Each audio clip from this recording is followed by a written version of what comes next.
चलिए सुनते हैं मुंशी प्रेमचंद की कहानी घर जमाई। मेरे यानी भावना के साथ। हरिधन जेठ की दोपहरी में ऊख में पानी देकर आया और बाहर बैठा रहा। घर में से धुआं उठता नजर आता था। छन छन की आवाज़ भी आ रही थी। उसके दोनों साले उसके बाद आए और घर में चले गए। दोनों सालों के लड़के भी आए और उसी तरह अंदर दाखिल हो गए, पर हरिधन अंदर ना जा सका। इधर 1 महीने से उसके साथ यहाँ जो बर्ताव हो रहा था, और विशेषकर कल उसे जैसी फटकार सुननी पड़ी थी, वह उसके पाँव में बेड़ियाँ सी डाले हुए था। कल उसकी सास ही ने तो कहा था, मेरा जी तुमसे भर गया, मैं तुम्हारी जिंदगी का ठेका लिए बैठी हूँ क्या। और सबसे बढ़कर अपनी स्त्री की निष्ठुरता ने उसके हृदय के टुकड़े कर दिए थे। वह बैठी यह फटकार सुनती रही, पर एक बार भी तो उसके मुंह से ना निकला, अम्मा तुम क्यों इनका अपमान कर रही हो। बैठी बैठी गट सुनती रही। शायद मेरी दुर्गति पर खुश हो रही थी। इस घर में वह कैसे जाए? क्या फिर वही गालियाँ खाने, वही फटकार सुनने के लिए? और आज इस घर में जीवन के 10 साल गुजर जाने पर यह हाल हो रहा है। मैं किसी से कम काम नहीं करता हूँ। दोनों साले मीठी नींद सोते रहते हैं और मैं बैलों को सानी पानी देता हूँ, छाटी काटता हूँ। वहाँ सब लोग पल पल पर चिलम पीते हैं। मैं आंखें बंद किए अपने काम में लगा रहता हूँ। संध्या समय पर घर वाले गाने बजाने चले जाते हैं। मैं घड़ी रात तक गाय भैंसे धोता हूँ। उसका यह पुरस्कार मिल रहा है कि कोई खाने को भी नहीं पूछता, उल्टे और गालियाँ मिलती हैं। उसकी स्त्री घर से डोल लेकर निकली और बोली, जरा इसे कुएं से खींच लो, एक बूंद पानी नहीं है। हरिधन ने डोल लिया और कुएं से पानी भर लाया। उसे जोर से भूख लगी हुई थी, समझा अब खाने को बुलाने आएगी। मगर स्त्री डोल लेकर अंदर गई तो वहीं की वहीं रह गई। हरिधन थका मांदा क्षुधा से व्याकुल पड़ा सो रहा। सहसा उसकी स्त्री गोमानी ने आकर उसे जगाया। हरिधन ने पड़े पड़े ही कहा, क्या है, क्या पड़ा भी ना रहने देगी या और पानी चाहिए? गुमानी कटु स्वर में बोली, गुर्राते क्यों हो, खाने को बुलाने आई हूँ। हरिधन ने देखा उसके दोनों साले और बड़े साले के दोनों लड़के भोजन किए चले जा रहे हैं। उसकी देह में आग लग गई। मेरी अब ये नौबत पहुँच गई कि इन लोगों के साथ बैठकर खा भी नहीं सकता। मैं इनकी झूठी थाली चाटने वाला हूँ। मैं इनका कुत्ता हूँ जिसे खाने के बाद टुकड़ा रोटी डाल दी जाती है। यही घर है जहाँ आज से 10 साल पहले उसका कितना आदर सत्कार होता था। साले गुलाम बने रहते थे, सास मुँह जोती रहती थी, स्त्री पूजा करती थी। तब उसके पास रुपए थे, जायदाद थी। अब वह दरिद्र है। उसकी सारी जायदाद को इन्हीं लोगों ने कूड़ा कर दिया। अब रोटियों के भी लाले हैं। उसके जी में एक ज्वाला सी उठी, किसी वक्त अंदर जाकर सास को और साली को भिगो भिगो कर लगाए, पर जब्त करके रह गया। पड़े पड़े बोला, मुझे भूख नहीं है, आज ना खाऊंगा। गुमानी ने कहा, ना खाओगे मेरी बला से? हाँ नहीं तो खाओगे, तुम्हारे ही पेट में जाएगा, कुछ मेरे पेट में थोड़े ही जाएगा। हरिधन का क्रोध आंसू बन गया। यह मेरी स्त्री है जिसके लिए मैंने अपना सर्वस्व मिट्टी में मिला दिया। मुझे उल्लू बनाकर ये सब मुझे अब निकाल देना चाहते हैं। वह अब कहाँ जाए, क्या करे? उसकी सास आकर बोली, चल कर खा क्यों नहीं लेते जी, रूठते किस पर हो? यहाँ तुम्हारे नखरे सहने का किसी में बूता नहीं है। जो देते हैं वह मत देना। और क्या करोगे, तुमसे बेटी ब्याही है, कोई तुम्हारी जिंदगी का ठेका नहीं लिया है। हरिधन ने मर्माहत होकर कहा, हाँ अम्मा, मेरी भूल थी कि मैं यही समझ रहा था। अब मेरे पास क्या है कि तुम मेरी जिंदगी का ठेका लोगी? जब मेरे पास धन भी था तब सब कुछ आता था, अब दरिद्र हूँ, तुम क्यों बात पूछोगी? बूढ़ी सास भी मुंह फुलाकर भीतर चली गई। बच्चों के लिए बाप एक फालतू सी चीज़, एक विलास की वस्तु है, जैसे घोड़े के लिए चने या बाबुओं के लिए मोहन भोग। मोहन भोग उम्र भर ना मिले तो किसका नुकसान है? मगर एक दिन रोटी दाल के दर्शन ना हो तो फिर देखिए क्या हाल होता है। पिता के दर्शन कभी कभी शाम सवेरे हो जाते हैं। वह बच्चे को उछालता है, दुलारता है, कभी गोद में लेकर या उंगली पकड़कर सैर कराने ले जाता है, और बस यही उसके कर्तव्य की इति है। वह परदेश चला जाए, बच्चे को परवाह नहीं होती, लेकिन माँ तो बच्चे का सर्वस्व है। बालक एक मिनट के लिए भी उसका वियोग नहीं सह सकता। पिता कोई हो, उसे परवाह नहीं, केवल एक उछालने कुदाने वाला आदमी होना चाहिए। लेकिन माता तो अपनी होनी चाहिए, 16 आने अपनी, वही रूप, वही रंग, वही प्यार, वही सब कुछ। वह अगर नहीं है तो बालक के जीवन का स्रोत मानो सूख जाता है। फिर वह शिव का नंदी है, पर फूल या जल चढ़ाना लाजमी नहीं, अख्तियारी है। हरिधन की माता का आज 10 साल हुए देहांत हो गया था। उस वक्त उसका विवाह हो चुका था। वह 16 साल का कुमार था, पर माँ के मरते ही उसे मालूम हुआ कि मैं कितना निस्सहाय हूँ, जैसे उस घर पर उसका अधिकार ही ना रहा हो। बहनों के विवाह हो चुके थे, भाई कोई दूसरा ना था। बेचारा अकेले घर में जाते भी डरता था। माँ के लिए रोता था, पर माँ की परछाई से डरता था। जिस कोठरी में उसने देह त्याग किया था, उधर आंखें तक ना उठाता। घर में एक बुआ थी, वह हरिधन को बहुत दुलार करती। हरिधन को अब दूध ज़्यादा मिलता, काम भी कम करना पड़ता। बुआ बार बार पूछती, बेटा कुछ खाओगे? बाप भी अब उसे ज़्यादा प्यार करते। उसके लिए अलग एक गाय मंगवा दी। कभी कभी उसे कुछ पैसे देते कि जैसे चाहे खर्च करे, पर इन मरहमों से वह घाव न पूरा होता था जिसने उसकी आत्मा को आहत कर दिया था। वह दुलार और प्यार बार बार माँ की याद दिलाता। माँ की घुड़कियों में जो मज़ा था, वह कहाँ इस दुलार में था। माँ से मांग कर, लड़कर, ठुनक कर, रूठ कर लेने में जो आनंद था, वह क्या भिक्षादान में था। पहले वह स्वस्थ था, मांग मांग कर खाता था, लड़ लड़ कर खाता। अब वह बीमार था। अच्छे से अच्छे पदार्थ उसे दिए जाते थे, पर भूख ना थी। साल भर तक वह इसी दशा में रहा। फिर दुनिया बदल गई। एक नई स्त्री, जिसे लोग उसकी माता कहते थे, उसके घर में आई और देखते देखते एक काली घटा की तरह उसके संकुचित भूमंडल पर छा गई। सारी हरियाली, सारे प्रकाश पर अंधेरे का पर्दा पड़ गया। हरिधन ने इस नकली माँ से बात तक ना की, कभी उसके पास तक ना गया। एक दिन घर से निकला और ससुराल चला गया। बाप ने बार बार बुलाया, पर उसके जीते जी वह उस घर में फिर ना गया।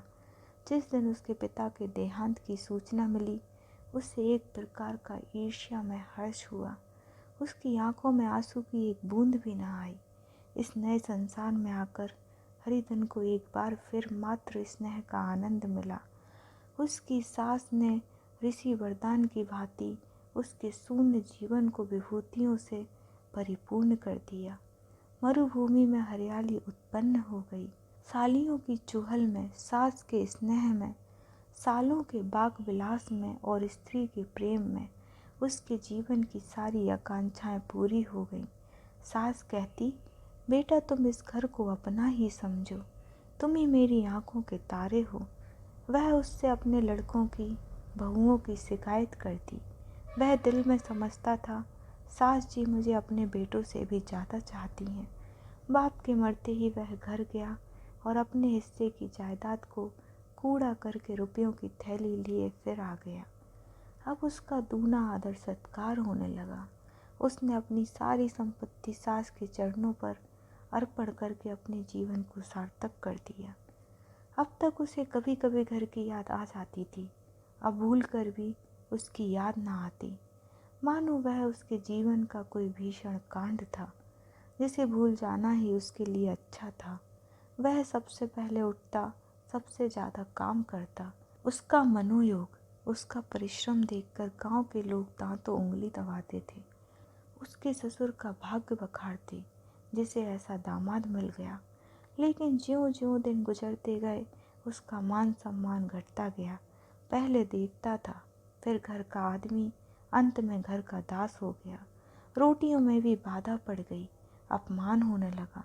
अगर घर के लोग भूखों मरते और साथ ही उसे भी मरना पड़ता तो उसे जरा भी शिकायत ना होती।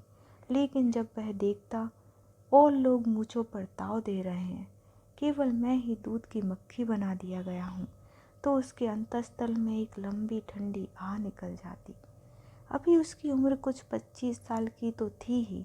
इतनी उम्र इस घर में कैसे गुजरेगी। और तो और उसकी स्त्री ने भी आंखें फेर लीं। यह उस विपत्ति का सबसे क्रूर दृश्य था। हरिधन तो उधर भूखा प्यासा चिंता दाह में जल रहा था। इधर घर में सास जी और दोनों सालों में बातें हो रही थी। गुमानी भी हाँ में हाँ मिलाती जाती थी। बड़े साले ने कहा, हम लोगों की बराबरी करते हैं, यह नहीं समझते कि किसी ने उनकी जिंदगी भर का बीड़ा थोड़े ही लिया है। 10 साल हो गए, इतने दिनों में क्या 2-3 हजार ना हड़प गए होंगे। छोटे साले ने कहा, मजूर हो तो आदमी घुड़के भी, डांटे भी, अब इनसे कोई क्या कहे। ना जाने कब इनसे पिंड छूटेगा भी या नहीं। अपने दिल में समझते होंगे मैंने 2000 रुपये नहीं दिए हैं। यह नहीं समझते कि उनके 2000 रुपये कब के उड़ चुके हैं। 1.25 सेर तो 1 जून को चाहिए। सास गंभीर भाव से बोली, बड़ी भारी खुराक है। कुमानी माता के सिर से जूं निकाल रही थी। सुलगते हुए हृदय से बोली, निकम्मे आदमी को खाने के सिवा और काम ही क्या रहता है। बड़े साले ने कहा, खाने की कोई बात नहीं है, जिसको जितनी भूख हो उतना खाए, लेकिन कुछ पैदा करना चाहिए। यह नहीं समझते कि पहुने में किसी के दिन कटे हैं। छोटे साले ने कहा, मैं तो एक दिन कह दूंगा, अब आप अपनी राह लीजिए, आपका कर्जा नहीं खाया है। गुमानी घर वालों की ऐसी ऐसी बातें सुनकर अपने पति से द्वेष करने लगी थी। अगर वह बाहर से 4 पैसे लाता तो इस घर में उसका कितना मान सम्मान होता। वह भी रानी बनकर रहती। ना जाने क्यों कहीं बाहर जाकर कमाते उनकी नानी मरती है। गुमानी की मनोवृत्तियाँ अभी तक बिल्कुल बालपन की सी थीं। उसका अपना कोई घर ना था। उसी घर का हित अहित उसके लिए भी प्रधान था। वह भी उन्हीं शब्दों में विचार करती, इस समस्या को उन्हीं आंखों से देखती जैसे उसके घर वाले देखते थे। सच तो है, 2000 रुपये में क्या किसी को मोल ले लेंगे। 10 साल में 2000 रुपये होते ही क्या हैं। 200 ही तो साल भर के हुए। क्या 2 आदमी साल भर में 200 भी ना खाएंगे। फिर कपड़े लत्ते दूध घी सब कुछ तो है। 10 साल हो गए, एक पीतल का छल्ला नहीं बना। घर से निकलते तो जैसे इनके प्राण निकलते हैं। जानते हैं, जैसे पहले पूजा होती थी वैसे ही जन्म भर होती रहेगी। यह नहीं सोचते कि पहले और बात थी, अब और बात है। बहू ही पहले ससुराल जाती है तो उसका कितना मातम होता है। उसके डोली से उतरते ही बाजे बजते हैं। गांव मोहल्ले की औरतें उसका मुंह देखने आती हैं और रुपए देती हैं। महीनों से घर भर से अच्छा खाने को मिलता है, अच्छा पहनने को। कोई काम नहीं लिया जाता, लेकिन 6 महीने बाद कोई उसकी बात भी नहीं पूछता। वह घर भर की लौड़ी हो जाती है। उनके घर में मेरी तो वही गति होती, फिर काहे को रोना। जो ये कहो कि मैं तो काम करता हूँ तो तुम्हारी भूल है। मजूर और बात है, उसे आदमी डांटता भी है, मारता भी है। जब चाहता है रखता है, जब जी चाहता है निकाल देता है, कस कर काम लेता है। ये नहीं कि जब जी में आया कुछ काम किया, जब जी में आया पढ़कर सो रहे। हरिधन भी बड़ा अंदर ही अंदर सुलग रहा था कि दोनों साले बाहर आए और बड़े साहब बोले, भैया उठो, तीसरा पहर ढल गया, कब तक सोते रहोगे, सारा खेत पड़ा है। हरिधन चट से उठ बैठा और तीव्र स्वर में बोला, क्या तुम लोगों ने मुझे उल्लू समझ लिया है। दोनों साले हक्का बक्का हो गए। जिस आदमी ने कभी जुबान नहीं खोली, हमेशा गुलामों की तरह हाथ बांधे हाजिर रहा, वह आज एकाएक इतना अभिमानी हो गया। यह उनको चौंका देने के लिए काफ़ी था। कुछ जवाब न सूझा। हरिधन ने देखा इन दोनों के कदम उखड़ गए हैं तो एक धक्का और देने की प्रबल इच्छा को ना रोक सका। उसी ढंग से बोला, मेरी भी आंखें हैं, अंधा नहीं हूँ, ना बहरा ही हूँ, छाती फाड़ कर काम करूँ और उस पर भी कुत्ता समझा जाऊँ? ऐसे गधे कहीं और होंगे। अब बड़े साले भी गर्म हो पड़े। तुम्हें किसी ने यहाँ बांध तो नहीं रखा है? अब की हरिधन लाजवाब हुआ, कोई बात न सूझी। बड़े ने फिर उसी ढंग से कहा, अगर तुम यह चाहो कि जन्म भर पाहुने बने रहो और तुम्हारा वैसा ही आदर सत्कार होता रहेगा तो हमारे बस की बात नहीं है। हरिधन ने आंखें निकाल कर कहा, क्या मैं तुम लोगों से कम काम करता हूँ? बड़े ने कहा, यह कौन कहता है? हरिधन, तो तुम्हारे घर की यही नीति है कि जो सबसे ज़्यादा काम करे वही भूखों मारा जाए। बड़े ने कहा, तुम खुद खाने नहीं गए? क्या कोई तुम्हारे मुंह में कौर डाल देता? हरिधन ने और जवाब कर कहा, मैं खुद खाने नहीं गया? कहते तुम्हें लाज नहीं आती? नहीं आई थी बहन तुम्हें बुलाने? हरिधन की आंखों में खून उतर गया, दांत पीस कर रह गया। छोटे साले ने कहा, अम्मा भी आई थी, तुमने कह दिया मुझे भूख नहीं है तो क्या करती? सास भीतर से लपकी चली आ रही थी। यह बात सुनकर बोली, कितना कहकर हार गई, कोई उठे ना तो मैं क्या करूं? हरिधन ने विष, खून और आग से भरे हुए स्वर में कहा, मैं तुम्हारे लड़कों का झूठा खाने के लिए हूँ? मैं कुत्ता हूँ कि तुम लोग खाकर मेरे सामने रूखी रोटी का टुकड़ा फेंक दो? बुढ़िया ने ऐठ कर कहा, तो क्या तुम लड़कों की बराबरी करोगे? हरिधन परास्त हो गया। बुढ़िया के एक ही बाक प्रहार ने उसका काम तमाम कर दिया। उसकी तनी हुई भवें ढीली पड़ गईं, आंखों की आग बुझ गई, फड़कते हुए नथने शांत हो गए। किसी आहत मनुष्य की भांति वह जमीन पर गिर पड़ा। क्या तुम मेरे लड़कों की बराबरी करोगे? यह वाक्य एक लंबे भाले की तरह उसके हृदय में चुभता चला जाता था। ना हृदय का अंत था, ना उस भाले का। सारे घर ने खाया पर हरिधन ना उठा। सास ने मनाया, सालियों ने मनाया, ससुर ने मनाया, दोनों साले मनाकर हार गए। हरिधन ना उठा। वहाँ द्वार पर एक टाट पड़ा था, उसे उठाकर सबसे अलग कुएं पर ले गया और जगत पर बिछाकर पड़ा रहा। रात भीग चुकी थी। अनंत आकाश में उज्ज्वल तारे बालकों की भांति क्रीड़ा कर रहे थे। कोई नाचता था, कोई उछलता था, कोई हंसता था, कोई आंखें मीच कर फिर खोल देता था। रह रह कर कोई साहसी बालक सपाटा भरकर एक पल में उस विस्तृत क्षेत्र को पार कर लेता था और ना जाने कहाँ छा जाता था। हरिधन को अपना बचपन याद आया, जब वह भी इसी तरह क्रीड़ा करता था। उसकी बाल स्मृतियाँ उन्हीं चमकीले तारों की भांति प्रज्वलित हो गईं। वह अपना छोटा सा घर, वह आम का बाग जहाँ वह कैरियर चुना करता था, वह मैदान जहाँ कबड्डी खेला करता था, सब उसको याद आने लगा। फिर अपनी स्नेहमयी माता की सदैव मूर्ति उसके सामने खड़ी हो गई। उन आँखों में कितनी करुणा थी, कितनी दया थी। उसे ऐसा जान पड़ा मानो माता की आंखों में आंसू भरे उसे छाती से लगा लेने के लिए हाथ फैलाए उसकी ओर चली आ रही है। वह उस मधुर भावना में अपने को भूल गया। ऐसा जान पड़ा मानो माता ने उसे छाती से लगा लिया है और उसके सिर पर हाथ फेर रही है। वह रोने लगा, फूट फूट कर रोने लगा। उसी आत्म सम्मोहित दशा में उसके मुंह से यह शब्द निकले, अम्मा, तुमने मुझे इतना भुला दिया। देखो तुम्हारे प्यारे लाल की क्या दशा हो रही है। कोई उसे पानी को भी नहीं पूछता। क्या जहाँ तुम हो वहाँ मेरे लिए जगह नहीं है? सहसा गुमानी ने आकर पुकारा, क्या सो गए तुम? ऐसी भी क्या राक्षसी नींद? चलकर खा क्यों नहीं लेते? अब तक कोई तुम्हारे लिए बैठा रहे। हरिधन उस कल्पना जगत से क्रूर प्रत्यक्ष में आ गया।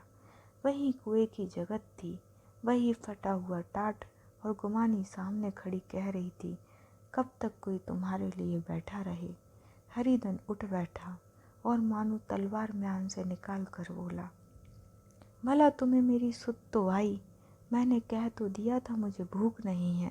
गुमानी, तो कितने दिन तक ना खाओगे? अब इस घर का पानी भी ना पीऊँगा। तुझे मेरे साथ चलना है या नहीं? दृढ़ संकल्प से भरे हुए इन शब्दों को सुनकर गुमानी सहम उठी।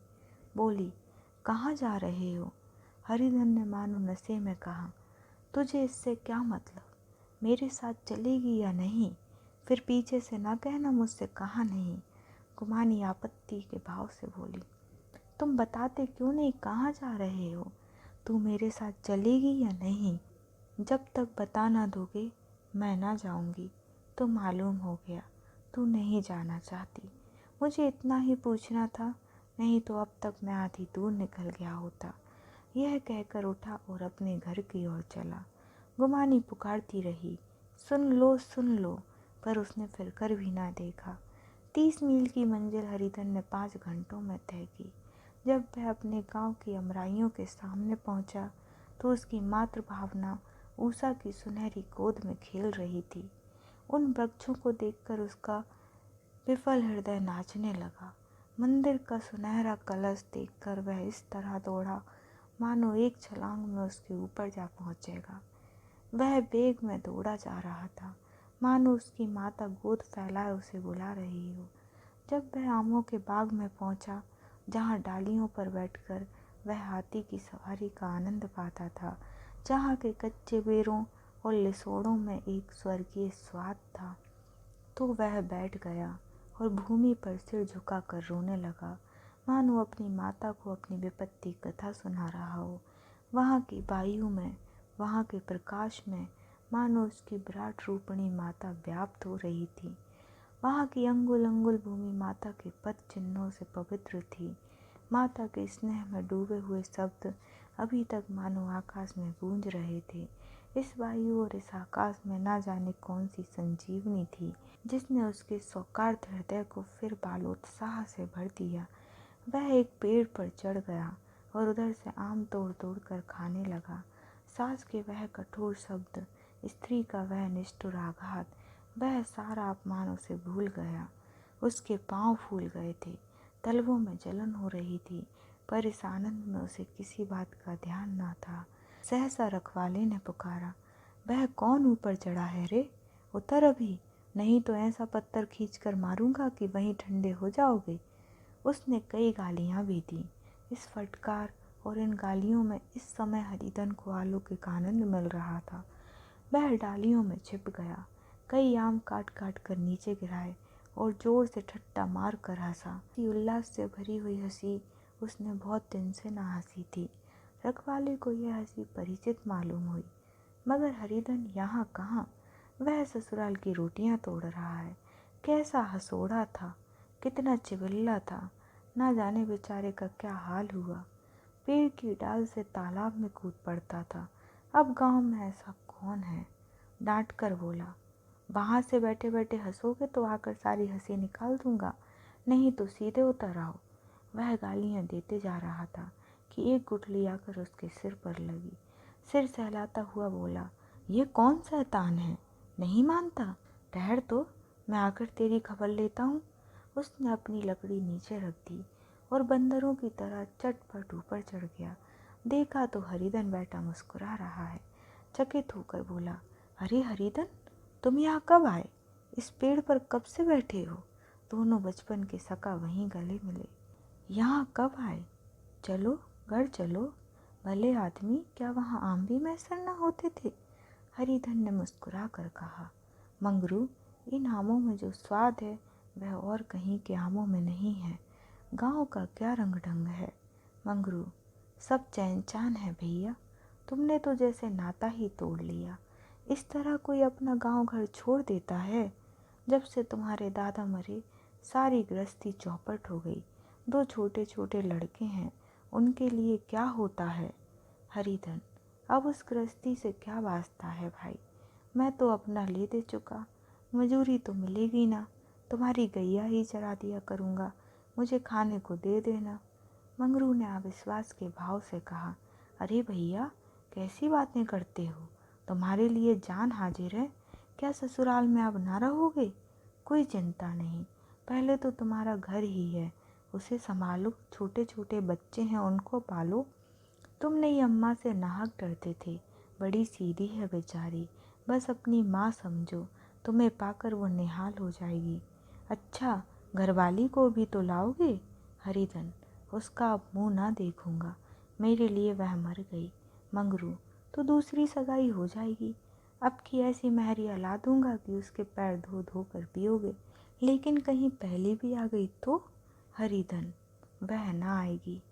हरिधन अपने घर पहुंचा तो दोनों भाई भैया आए कहकर भीतर दौड़े और माँ को खबर दी। उस घर में कदम रखते ही हरिधन को ऐसी शांत महिमा का अनुभव हुआ मानो वह अपनी माँ की गोद में बैठा हुआ है। इतने दिनों ठोकरें खाने से उसका हृदय कोमल हो गया था। जहाँ पहले अभिमान था, आग्रह था, हेकड़ी थी, वहाँ अब निराशा थी, पराजय और याचना थी। बीमारी का जोर कम हो चला था। अब मामूली दवा भी असर कर सकती थी। किले की दीवारें छिद चुकी थीं।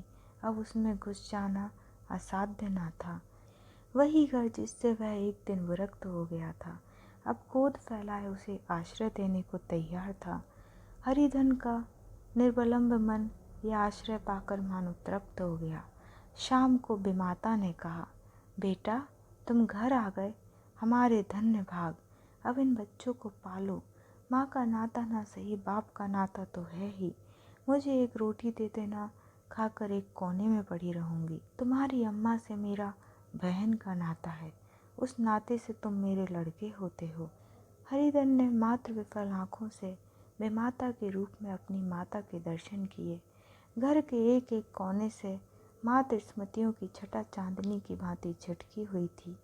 बेमाता का प्रोढ़ मुखमंडल भी उसी छटा से रंजित था। दूसरे दिन हरिधन फिर कंधे पर हल रखकर खेत को चला। उसके मुख पर उल्लास था और आंखों में गर्व।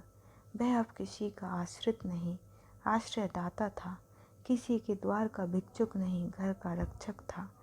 एक दिन उसने सुना गुमानी ने दूसरा घर कर लिया। माँ से बोला, तुमने सुना काकी, गुमानी ने घर कर लिया। काकी ने कहा, घर क्या कर लेगी, ठट्टा है, बिरादरी में ऐसा अंधेर, पंचायत नहीं अदालत तो है। हरिधन ने कहा, नहीं काकी, बहुत अच्छा हुआ। ला महावीर जी को लड्डू चढ़ाऊं। मैं तो डर रहा था कहीं मेरे गले ना आ पड़े। भगवान ने मेरी सुन ली। मैं वहाँ से यही ठान कर चला था, अब उसका मुंह ना देखूंगा। और यहाँ कहानी समाप्त होती है।